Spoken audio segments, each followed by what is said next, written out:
Welcome to part 2 of our Mandala universes. This is the indoor part. I'm just going to give everyone a minute to come back. And here, you can look at the Christmas tree while I go get my art supplies.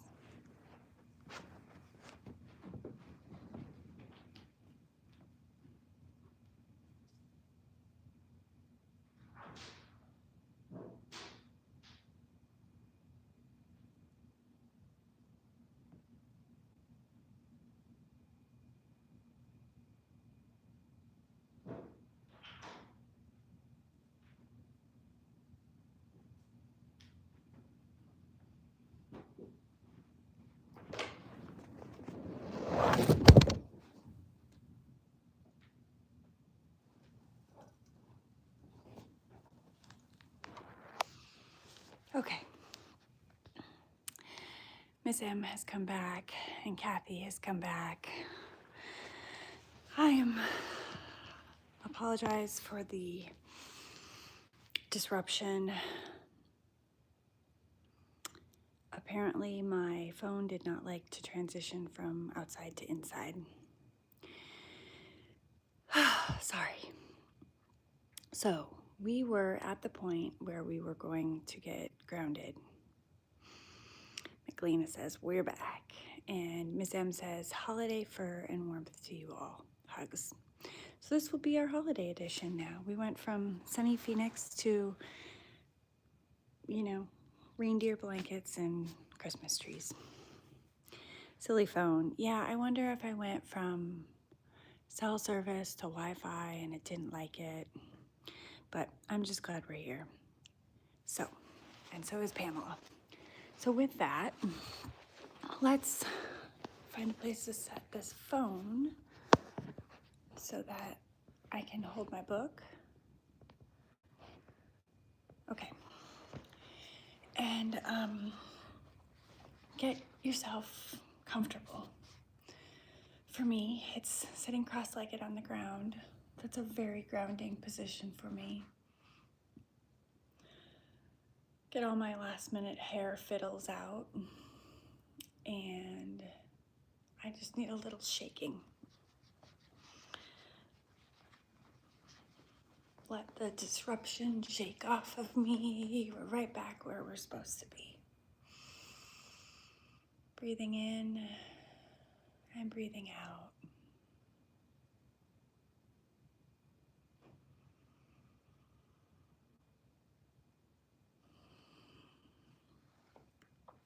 And focus.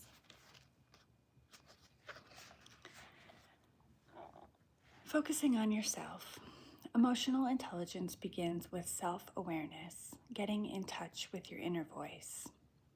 Leaders who heed their inner voices can draw on more resources to make better decisions and connect with their authentic selves. But what does that entail? A look at how people focus inward can make this abstract concept more concrete. Self-awareness. Hearing your inner voice is a matter of paying careful attention to internal psychological signals. These subtle clues are monitored by the insula, which is tucked behind the frontal lobes of the brain.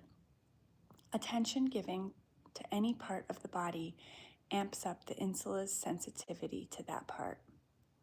Tune into your heartbeat, and the insula activates more neurons in that circuitry. How well people can sense their heartbeats has, in fact, become a standard way to measure their self-awareness. Taking a pause here to invite you to sense your heartbeat. Really just see if you can get in tune with the beating of your heart. No judgment. Just see if you can feel it in your body. I can feel mine in my chest. If you can't quite feel that, maybe try to find the pulse in your neck or on your wrist. And sit with that heartbeat for a minute.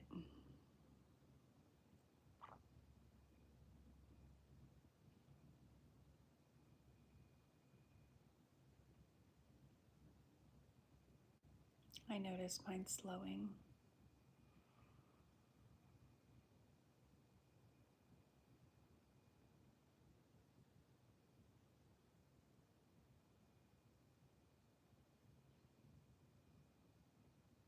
Thinking about my heartbeat brings back very vivid memories of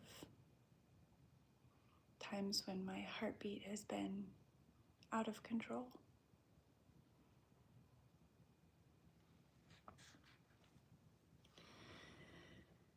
Gut feelings are messages from the insula and the amygdala, which neuroscientist Antonio Damasio of the University of South Carolina calls somatic markers. Those messages are sensations that something feels right or wrong. Somatic markers simplify decision making by guiding our attention toward better options. They're hardly foolproof. How often was that feeling that you left the stove on correct?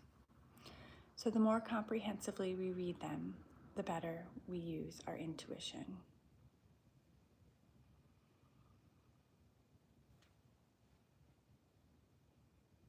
Zeroing in on sensory impressions of ourselves in the moment is one major element of self-awareness, but another is critical to leadership. Combining our experiences across time into a coherent view of our authentic selves. To be authentic is to be the same person to others as you are to yourself. In part, that entails paying attention to what others think of you, particularly people whose opinions you esteem and who will be candid in their feedback. A variety of focus that is useful here is open awareness, in which we broadly notice what's going on around us without getting caught up in or swept away by any particular thing. In this mode, we don't judge, censor, or tune out. We simply perceive.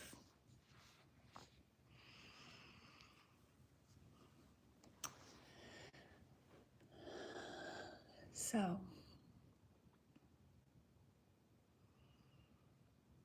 see what you can perceive about your state right now. Maybe we can move from our breath or our heartbeat, focusing on that, to slowly opening our eyes and looking around our space.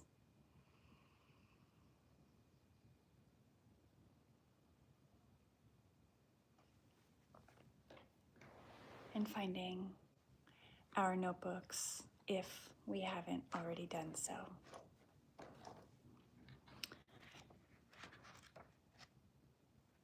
And I'm just going to read the last paragraph one more time. To be authentic is to be the same person to others as you are to yourself. In part, that entails paying attention to what others think of you, particularly people whose opinions you esteem and who will be candid in their feedback. A variety of focus that is useful here is open awareness, in which we broadly notice what's going on around us without getting caught up in or swept away by any particular thing. In this mode, we don't judge, censor, or tune out. We simply perceive.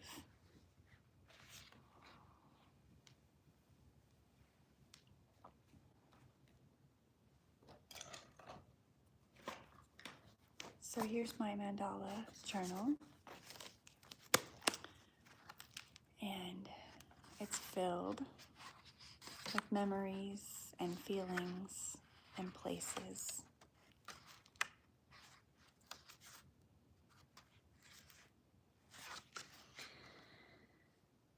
Feel free to put whatever you want in there.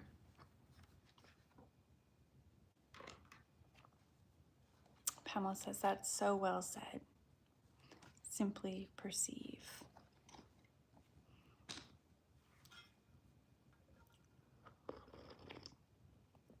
I think there's a big difference between perception and judgment. And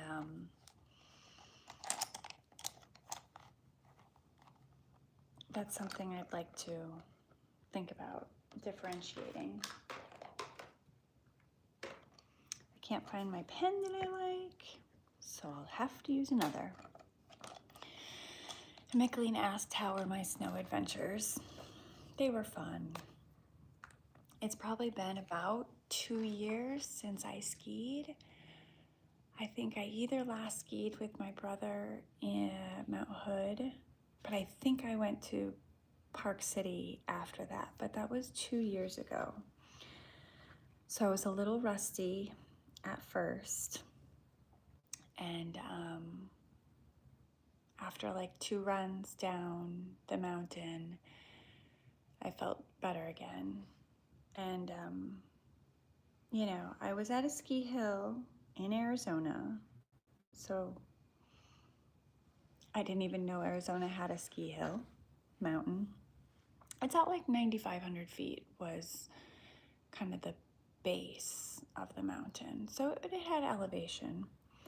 And it was a little icy. The sun came out, it was a little slushy, but like also skiing in 40 degrees is quite nice. It was mostly groomers and some moguls. So we were doing the steep moguls, the black diamonds. And it was fun. It was a good challenge.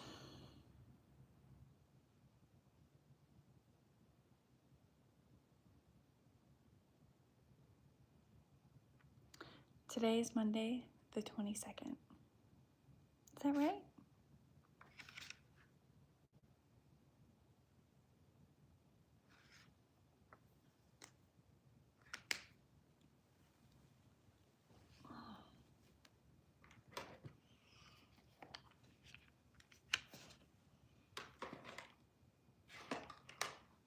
I don't have my favorite paintbrush. I don't have my favorite pen.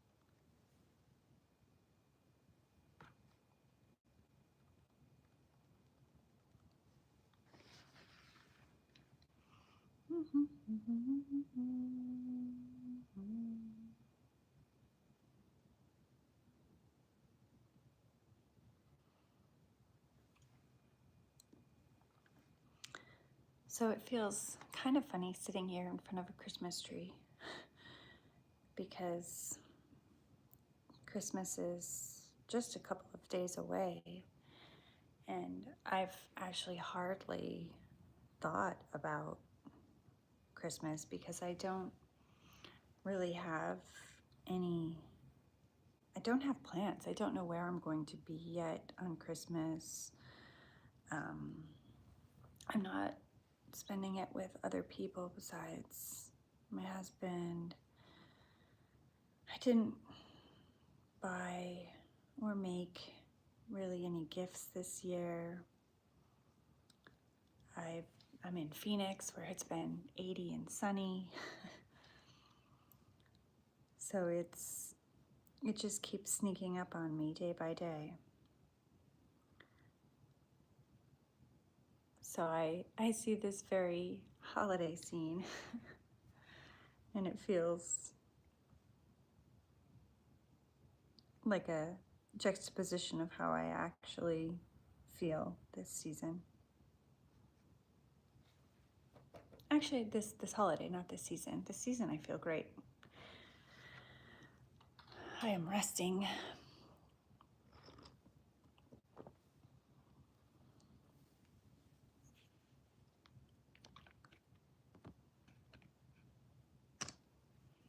This will be our second holiday, Christmas holiday, in the van. And it feels different from last year. I think last year we were on the East Coast and we did experience the cool weather and the dark nights of November. And then we ended up in a house for the holiday that was extraordinarily decorated.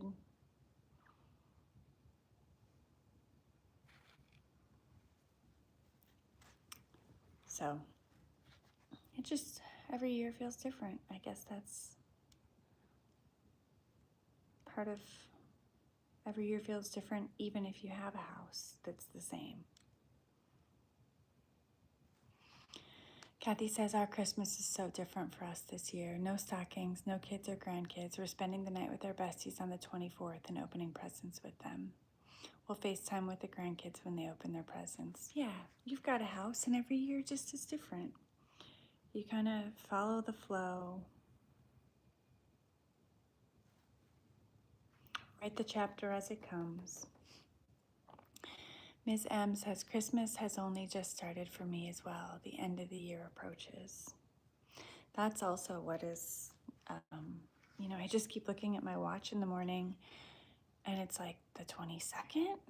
We're almost at the end of this calendar year. Magdalena says, me too, Amy. Haven't written a card or made a gift, just letting it unfold however it does. My focus is in the Quaker potluck early Thursday. Yeah, I love that you have that as a holiday tradition. Your grounding force. Kathy says, I still remember your tomato cage tree, Amy. It was one of my favorites. Yeah, I just saw a picture of that, and that made me so happy. It was just all my favorite ornaments and lights without the mess and ordeal of finding a tree. I mean, finding a tree is an ordeal when you go into the woods with a Prius. And the difference between an ordeal and something else is your attitude. Help me out, Kathy. I love that quote, even though I cannot remember it for the life of me. A situation?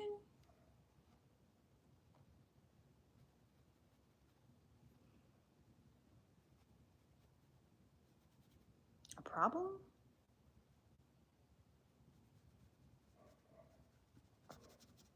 Well, you know what? I encourage an adventure, and I love the word adventure. I don't know why I can't think of it. Thank you.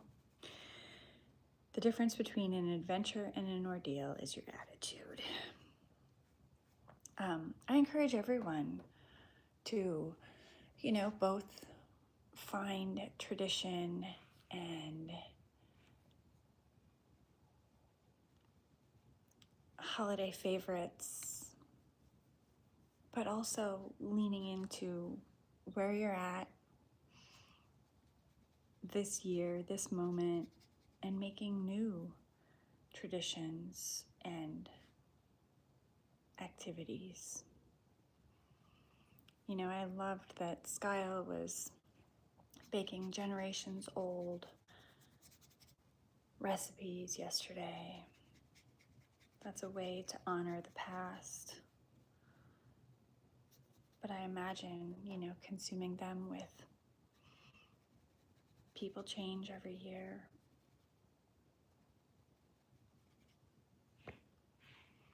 So, allowing.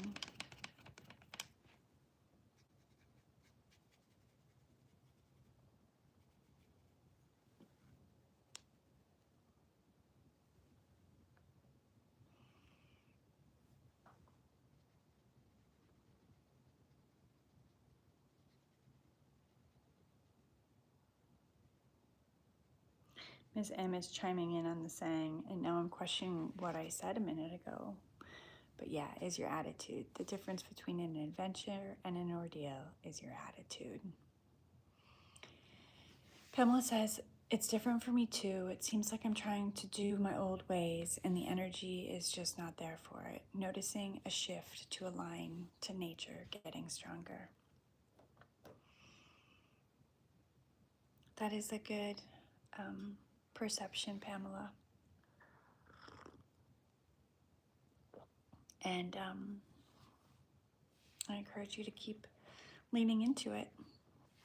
That seems like a really, as an outsider observing your comments and your commentary, leaning into nature seems to be a big theme for you. And Kathy says, oh my God, I made so many sugar cookies yesterday. The whole kitchen was covered in butter. Kathy, that sounds beautiful and delicious. Michelina also says, I'm baking ancestral recipes today. Never motivated to action yesterday. Did a lot of walking in the rain and drinking tea at home. Yesterday was your the preparation that you needed for today. I wish you luck today. May your kitchen be coated in butter. And Cindy, I'm sure you've done a lot of baking to host, or cooking to host, was it 18 people?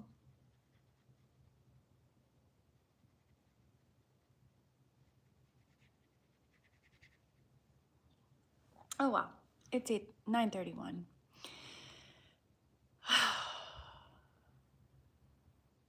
Thank you. Thank you for being here. Thank you for sticking with the technical difficulties of losing service. Mandala's is in 2 parts today.